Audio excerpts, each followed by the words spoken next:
Welcome, welcome. If you shop as much as I do, you're seeing a trend that is the funnel neck, and it's just beautiful. So I want to teach you how to do this today because it's simple, it's very trendy, certainly probably not worthy of a pattern because it's just a couple little changes and you can do this. I'm going to make it easy for you. So the funnel neck, its name is such that the neckline is wider at the base and then goes narrower up, like a funnel, upside down funnel kind of. But anyway, so we're going to start by, I'm going to show you a series of photos. What I noticed with the funnel neck, or with all terminology, I guess, it really gets muddled. And it's kind of sad because you have people who are calling things not what they are. So I want to make sure that we distinguish the difference between what we're going to do here. The funnel neck is also called the Built Up Neckline. So again, whenever you term something neckline, that means there's not an added piece. That means that the neckline's just been manipulated, changed, something's been done to that neckline to create a different look. The funnel neck, built up neck, same thing, or the cowl neck. Those are both really good examples. You notice in the cowl neck, there's nothing added on. There's not a separate piece that's been sewn on.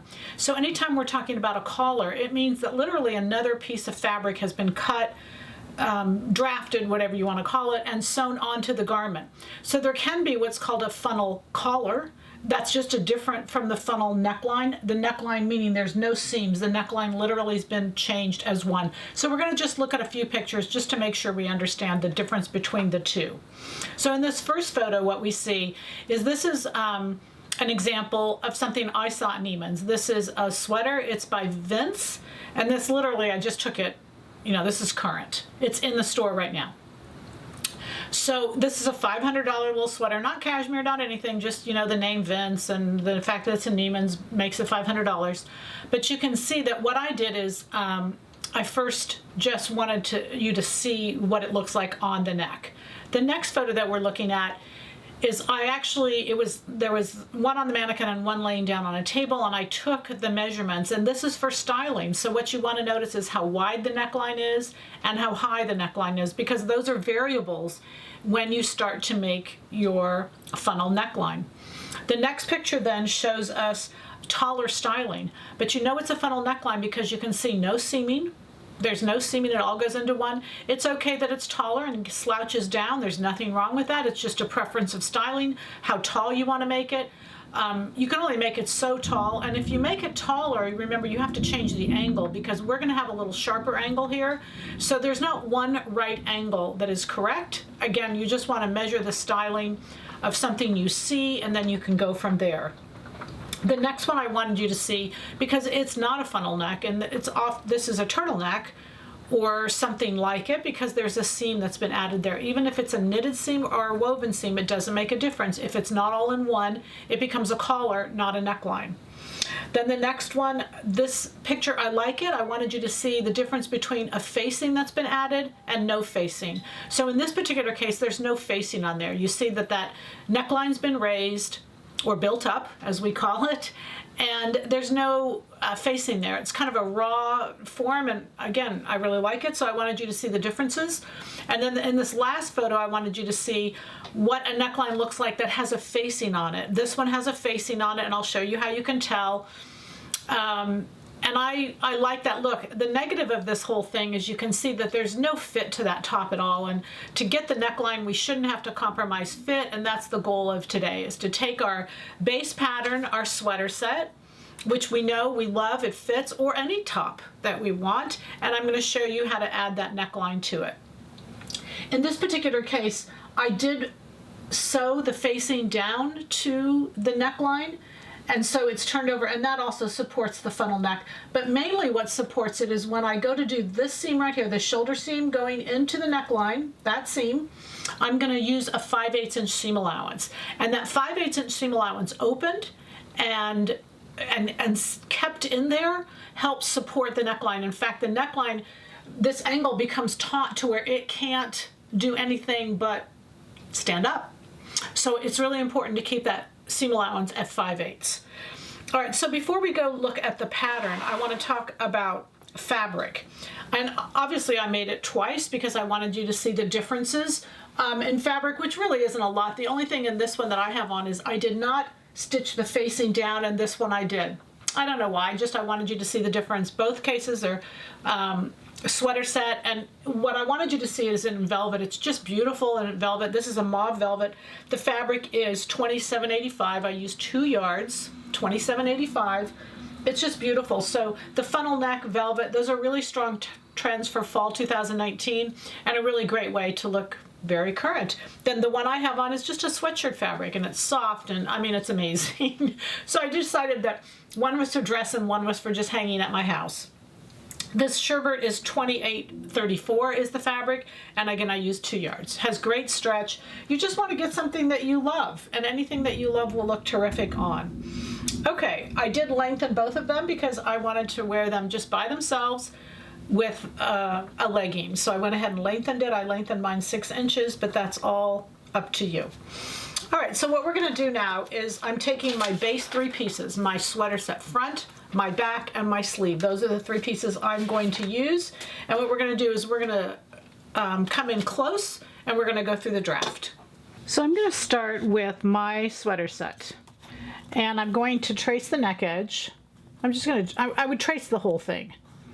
But because I just want you to focus on the top is all that changes, I'm just going to focus on that top portion. The rest would be identical. So I'm going to trace that to begin with. So recognize the reason for measuring the width of that top, and remember that it was 9 inches. That means as I extend center front line up, that will give me how wide that neckline was. It was 4.5 inches to where it started. It was 9 total, but from center front, it would have been 4.5 out.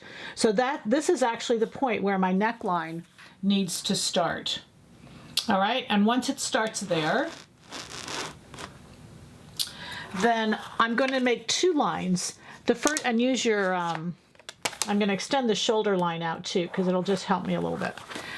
I'm going to make one that's a 90-degree line to the shoulder seam, and I'm going to make one that's a 45-degree line to the shoulder seam. And to do a 45-degree, you put the inch here, the inch here. That's why I extended this out, and that's a 45. All right, what I did is I went right in the middle of those 2. So if I measured the distance and there was an inch between those 2, I went at a 1/2 inch, and that's the angle I chose. Now keep in mind that that is styling. At that, whatever that angle is styling. The fact of the matter is I don't want a 90. It just won't look right. I want it to have an angle. Remember, it's a funnel. It gets smaller up in here than what it would be there, no matter how tall it is. And so I went right in between those 2. That was just my decision. It was 1¼ inches wide, 1.5 roughly. So that's where the funnel neck is going to go. That's the beginning of it. With each of the neckline areas, I want to increase as I come around to the front that same amount. Remember, it's called a built-up neckline or a straight neckline, whatever it is. And then I'm going to draw a straight line from this point to the center front. Now remember, it's going to be, this is on the fold, so I'm only doing half. Because for mine, I'm going to do a facing, I'm going to go another 1.5 inches up, 1¼ inch, whatever you decide your style to be. And I'm going to draw another straight line. Now, that's what I'm going to cut out. Don't cut exactly on the lines just yet. Let me show you why. Again, I'm just trying to get you the easiest way to do this. This is the line that's going to be my actual collar. And when I take the facing and cut back on the line I'm going to use, which is this one to this one, once I open up the facing, you'll see it'll have the correct angle.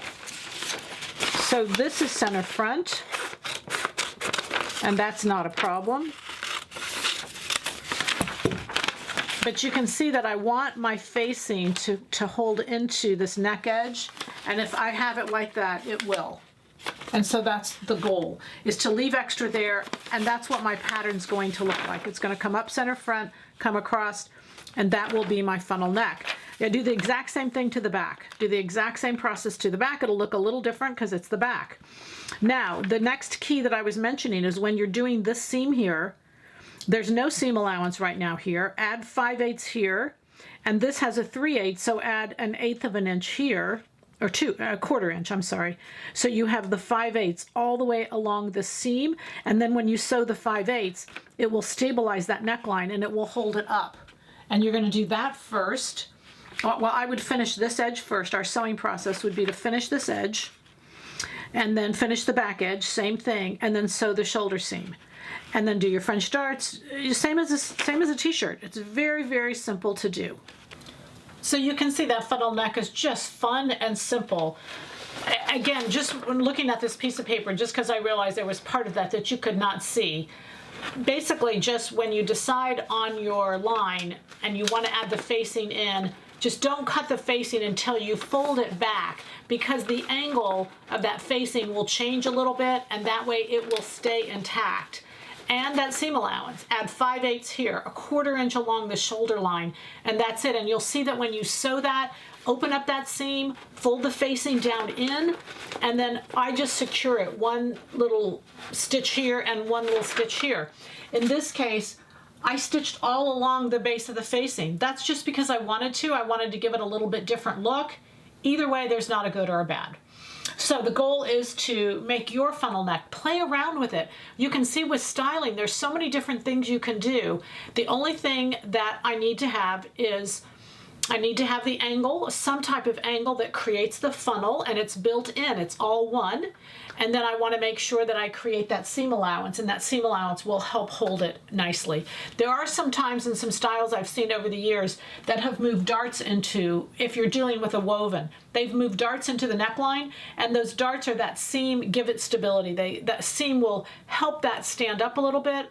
You just don't need it in a knit, and with the seam allowance here, it'll really stand up nicely. So just have some fun and incorporate this into your base. It's just easy and fun. Happy sewing from Silhouette Patterns.